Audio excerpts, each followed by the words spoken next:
Assalamualaikum warahmatullahi wabarakatuh.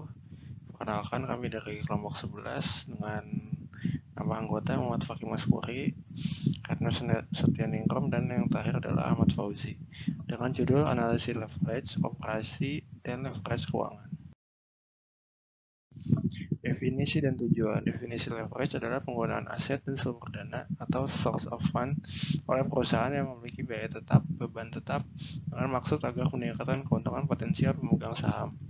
Sedangkan tujuannya adalah agar keuntungan yang diperoleh lebih besar daripada biaya aset dan sumber dananya. Dengan demikian, akan meningkatkan keuntungan pemegang saham. Leverage dan laporan rugi laba memuat dua jenis laporan rugi laba. Yang pertama adalah laporan rugi laba yang tradisional, yang kedua adalah laporan rugi laba yang sudah diperbaiki. Ini adalah salah satu contohnya. Selanjutnya adalah biaya tetap, variabel, dan semi variabel. Biaya variabel adalah biaya yang dalam jangka pendek berubah karena perubahan operasi perusahaan. Perubahan itu dalam hubungannya dengan perubahan unit yang diproduksi atau karena penambahan unit yang dijual, meliputi biaya bahan baku, biaya tenaga kerja langsung, dan biaya pemasakan langsung. Selanjutnya adalah biaya tetap. Adalah biaya yang dalam jangka pendek tidak berubah karena variabilitas operasi atau tingkat output yang dihasilkan maupun penjualan, meliputi depresiasi bangunan kantor, pabrik, kendaraan, peralatan kantor, asuransi kecelakaan, kesehatan, dan gaji manajer. Selanjutnya, semi variabel adalah biaya yang meningkatkan secara bertahap dengan kenaikan output. Salah satu biaya yang meningkatkan secara bertahap adalah gaji manajer. Selanjutnya adalah operating dan financial leverage. Apabila perusahaan memiliki biaya operasi yang tetap atau biaya modal tetap, maka dikatakan perusahaan menggunakan leverage. Dengan menggunakan operating leverage, perusahaan mengharapkan bahwa perubahan penjualan akan mengakibatkan penibahan laba sebelum bunga dan pajak yang lebih besar. Multiplier effect hasil menggunakan biaya operasi terhadap laba sebelum bunga dan pajak disebut dengan DOL atau yang disebut dengan degree of operating leverage. Sementara itu, perusahaan yang menggunakan dana dengan beban tetap dikatakan bahwa perusahaan mempunyai financial leverage. Perusahaan financial leverage ini dengan harapan agar terjadi peribahan laba per lembar saham atau EPS yang lebih besar daripada perubahan laba sebelum bunga dan pajak EBIT. Multiplier effect yang dihasilkan karena penggunaan dana dengan biaya tetap ini disebut dengan DVL atau degree of financial. DOL persentase perubahan laba sebelum bunga dan pajak sebagai akibat persentase perubahan penjualan. Dengan demikian, maka ini adalah salah satu contohnya. Selanjutnya, DOL bagi sebuah perusahaan lebih merupakan fungsi dari proses produksi, maka akan menghasilkan degree of operating leverage yang tinggi sehingga perubahan penjualan akan mengakibatkan perubahan EBIT dalam persentase yang lebih besar. Business risk atau yang disebut dengan risiko bisnis, risiko ketidakpastian tingkat EBIT yang akan diperoleh. Perubahan EBIT dipengaruhi oleh banyak faktor yang salah satunya adalah DOL. Misalkan faktor lain dianggap sama, maka DOL berarti juga merupakan tolak ukur sensitivitas atau perubahan EBIT sebagai akibat perubahan penjualan. Dengan demikian, semakin besar DOL berarti semakin besar pengaruh perubahan penjualan terhadap EBIT, yang berarti bahwa semakin besar DOL maka semakin besar tingkat risiko. Selanjutnya adalah financial risk dan financial leverage. Financial leverage adalah penggunaan sumber dana yang memiliki beban tetap dengan harapan bahwa akan memberikan tambahan keuntungan yang lebih besar daripada beban tetapnya, sehingga akan meningkat keuntungan yang tersedia bagi pemegang saham. Financial leverage dengan demikian menunjukkan perubahan LAB per lembar saham, earning per share atau EPS, sebagai akibat perubahan EBIT.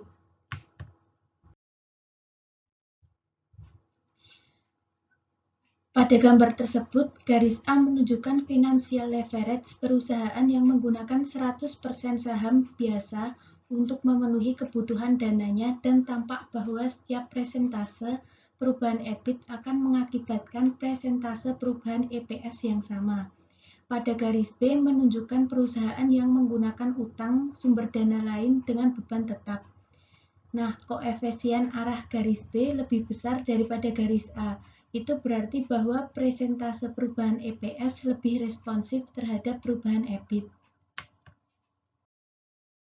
Gambar di bawah ini adalah gambaran alternatif financial leverage dengan berbagai tingkat EBIT. Terus selanjutnya degree financial leverage DFL adalah perubahan laba per lembar saham EPS karena perubahan laba sebelum bunga dan pajak EBIT. DFL pada X adalah presentase perubahan EPS dibagi presentase perubahan EBIT yang dapat diformulasikan menjadi rumus di bawah ini. Delta EPS adalah perubahan EPS, sedangkan delta EBIT adalah perubahan EBIT. Karena DFL berbeda untuk setiap EBIT, maka perlu diberikan tingkat EBIT tertentu dalam mengukur financial leverage. Degree of financial leverage sebesar 2,00 menunjukkan bahwa setiap 1% perubahan EBIT atas dasar Rp 1 miliar akan mengakibatkan perubahan EPS sebesar 2% dengan arah yang sama. Atau dengan kata lain, kenaikan EBIT sebesar 10% akan mengakibatkan kenaikan EPS sebesar 20%.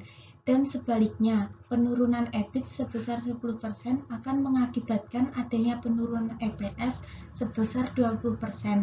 Persamaan 10.4 dapat disederhanakan menjadi DVL pada X sama dengan EBIT per EBIT dikurangi I dikurangi DP dibagi 1 dikurangi T, di mana I adalah pembayaran bunga, DP adalah dividen saham preferen, dan T adalah tarif pajak pendapatan, dan X adalah tingkat EBIT tertentu. Nah, contoh soalnya dengan menggunakan pada tabel 10.1 bisa dilihat pada gambar.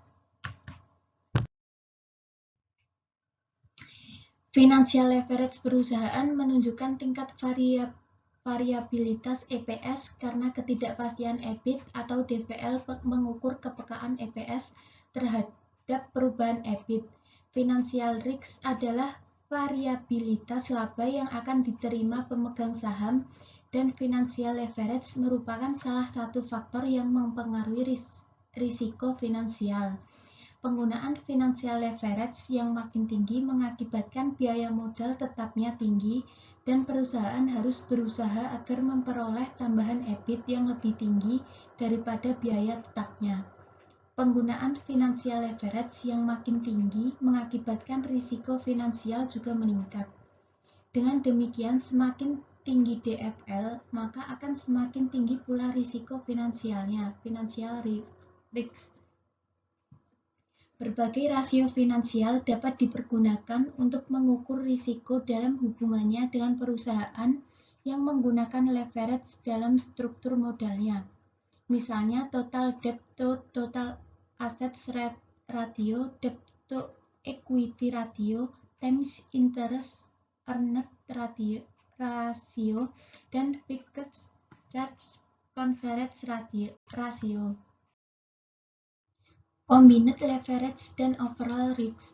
Degree combined leverage adalah multiplier effect atas perubahan laba per lembar saham EPS karena perubahan penjualan. Dengan kata lain, degree of combined leverage adalah rasio antar presentase perubahan EPS dengan presentase perubahan penjualan. DCL pada X sama dengan delta EPS per EPS dibagi delta penjualan per penjualan. Nah, di mana delta EPS adalah perubahan EPS dan X adalah tingkat penjualan di mana leverage kombinasi itu diukur. Degree of combined leverage adalah juga sama dengan hasil perkalian degree of operating leverage dengan degree of financial leverage. Persamaan 10.5 dapat diubah menjadi DCL pada X sama dengan degree of operating leverage dikali dengan degree of financial leverage. Kemudian dengan cara mensubstitusikan persamaan 10.6 dan 10.3, maka diperoleh persamaan DCL yang baru menjadi DCL pada X sama dengan penjualan dikurangi biaya variabel dibagi EBIT min I min DP dibagi I dikurangi T. Ketiga persamaan tersebut dapat dijelaskan dengan data yang sama pada tabel 10.3. Nah, contohnya bisa dilihat dalam PPT. Langkah yang selanjutnya adalah memasukkan untuk penjualan, biaya variabel, EBIT, pembayaran bunga, pembayaran dividen saham preferen, dan tarif pajak ke dalam persamaan 10.7 dan akan diperoleh 4,00. Hasilnya sama dengan DCL sebesar 4,00. Kemudian kalau telah dihitung sebelumnya bahwa DOL sebesar 2,00 dan DFL sebesar 2,00, maka DCL yang merupakan perkalian antara DOL dengan DFL juga akan memberikan hasil yang sama. DCL pada 5 miliar sama dengan 2,00 kali 2,00, hasilnya sama, yaitu 4,00. Degree of combined leverage sebesar 4,00 berarti bahwa setiap perubahan penjualan 1% dari 5 miliar akan mengakibatkan perubahan laba per lembar saham sebesar 4% dengan arah perubahan yang sama. Atau untuk setiap kenaikan penjualan sebesar 10%, maka akan mengakibatkan kenaikan EPS sebesar 40%. Bagi investor yang ingin menanamkan dananya pada perusahaan, akan melihat degree of combined leverage yang dimiliki perusahaan dalam hubungannya untuk menentukan tingkat keuntungan yang diminta.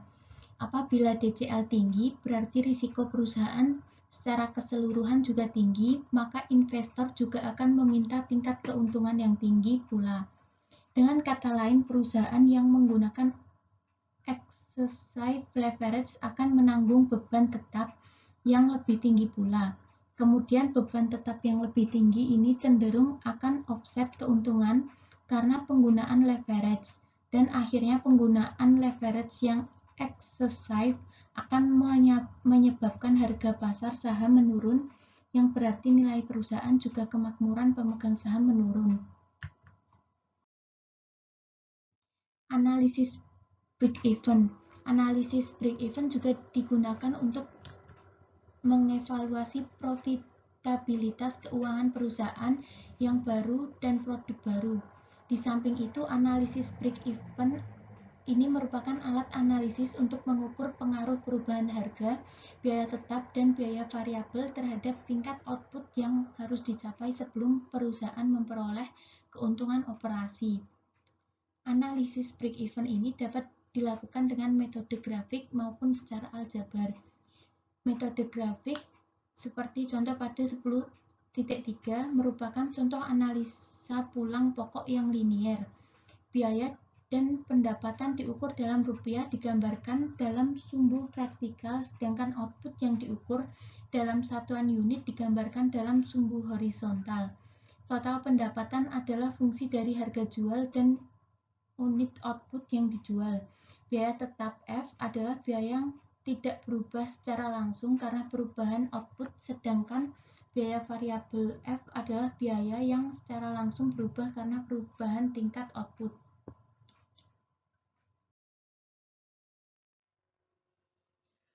Bismillahirrahmanirrahim. Lanjut pada slide berikutnya, yaitu metode aljabar untuk menentukan titik pulang pokok secara aljabar, untuk menyamakan fungsi total dan total pendapatan yang operasional. DP tercapai apabila total pendapatan sama dengan total biaya. Pendapatan adalah fungsi dari harga jual dan unit yang terlibat, sehingga akan membentuk pola seperti gambar berikut. Rumusnya TR sama dengan P kali Q. Sedangkan total biaya adalah biaya tetap ditambah biaya variabel. Sementara itu, total biaya variabel adalah total unit dikalikan dengan biaya variabel per unit. J sama dengan F tambah V kali Q. DP tercapai apabila TR sama dengan DJ. PQ sama dengan F tambah VQ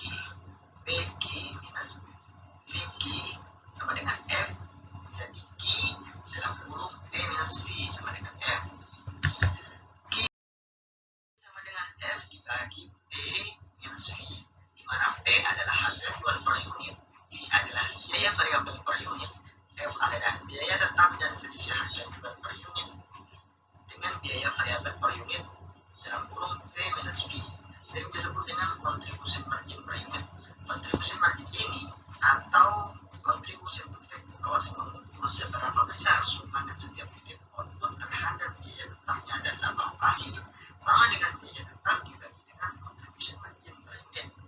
Titik pulang pokok juga dapat ditentukan dalam satuan rupiah menjadi RP sama dengan F dibagi 1 minus V dibagi P. Apabila perusahaan mentargetkan laba tertentu, maka akan meningkatkan titik pulang pokok yang harus dicapai. Misalkan perusahaan menentukan laba sebesar AX, maka titik pulang pokoknya menjadi target penjualan sama dengan F tambah AX dibagi P minus V. Masalah lain misalkan biaya tetap diperkirakan akan naik 10% dan biaya variabel diharapkan turun 5%. Sedangkan harga jual per unit tetap, maka titik pulang pokok dapat dijadikan menjadi G sama dengan 110% F dibagi B minus 95% V.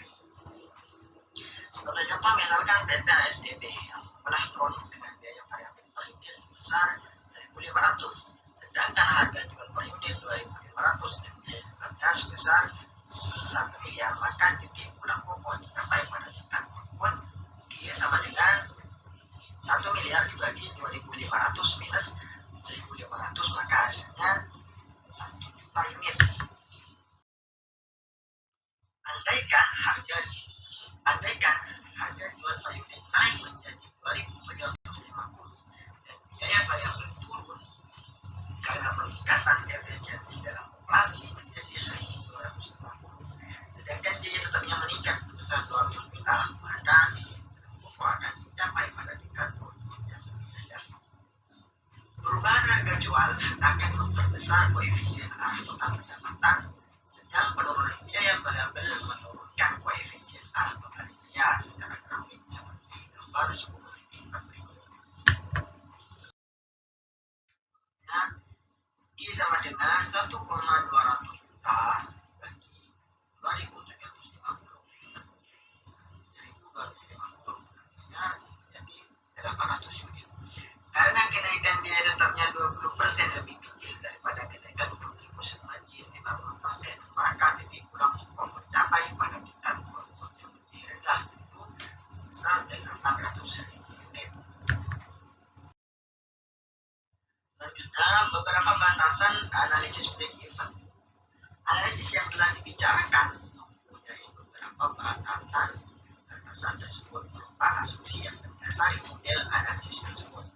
Analisis itu akan berguna apabila beberapa asumsi dasar dipenuhi.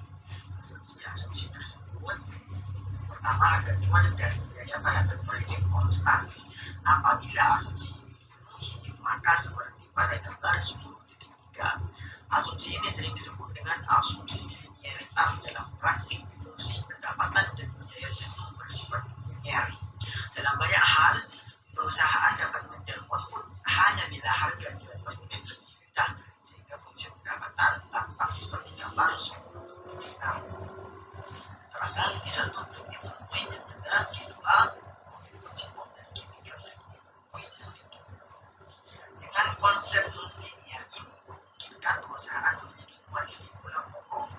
Pulang pokok pada Q1 dan Q3 itu berarti daerah di sebelah kiri Q1 dan di sebelah kanan Q3. Tingkat output tersebut memberikan EBIT negatif, dan pada Q3 perusahaan memperoleh profit maksimum pada saat jarak TR dan TC yang terbesar. Asumsi harga jual per unit dan biaya variabel per unit konstan hanya berlaku untuk range tertentu.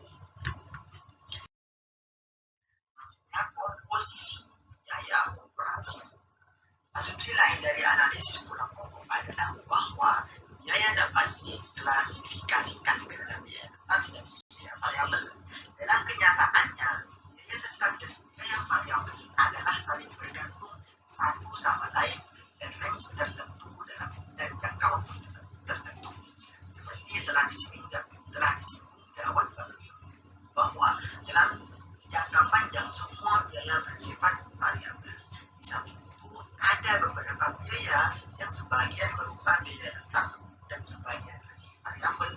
Dalam umum, biaya semi variabel, di mana biaya yang semi variabel ini hanya konstan untuk periode yang pendek.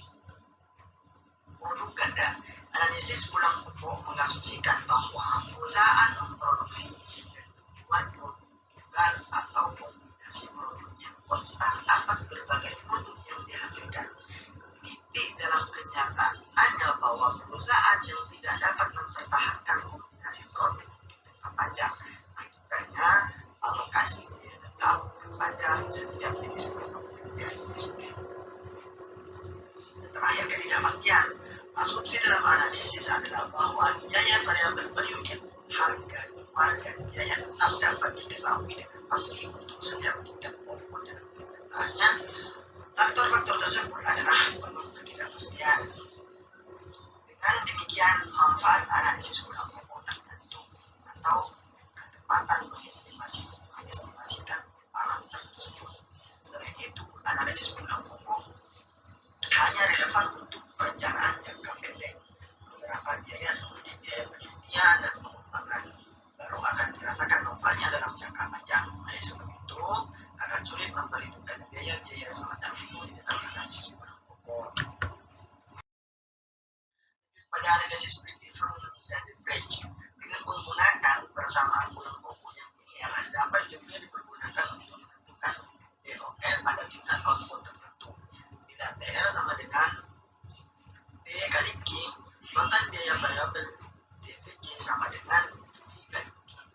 Dan laba sebelum bunga dan pajak sama dengan total pendapatan dikurangi dengan biaya operasi total atau EBIT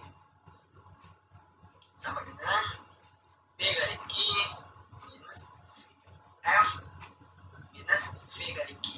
Maka bersamaan DOL pada X, penjualan biaya variabel dibagi EBIT sama dengan B kali Q minus V kali Q. B kali Q minus V kali Q dibagi B kali Q minus F minus V kali Q. DOL pada X, B minus V Q dibagi B minus V Q minus F. Kemudian dapat juga dikembangkan untuk menghitung DFL dengan mengembangkan dari persamaan 10.9.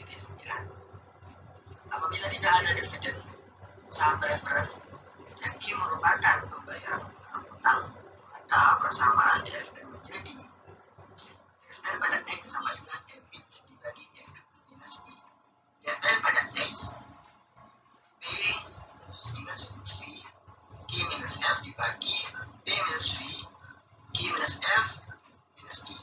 Begitu juga untuk menghitung degree of combined leverage DCL pada tingkat output tertentu juga dapat menggunakan persamaan 10.12 dan 11.13 sehingga persamaan DCL menjadi seperti gambar berikut.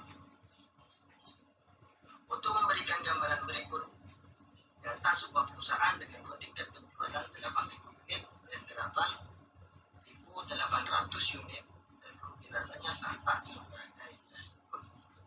seperti gambar berikut. Sama dengan 200 minus 100, 8.000 dibagi 200 minus 100, 8.000 minus 100.000, maka hasilnya menjadi 1,142. Begitu untuk menghitung DFL pada 8.000, untuk menghitung DCL pada 8.000. Dengan demikian, kenaikan 10% output dari 8.000 unit mengakibatkan kenaikan EBIT 11,42% dan kenaikan EPS sebesar 14,82%, atau kenaikan EBIT sebesar 10% akan mengakibatkan kenaikan EPS 14,82%.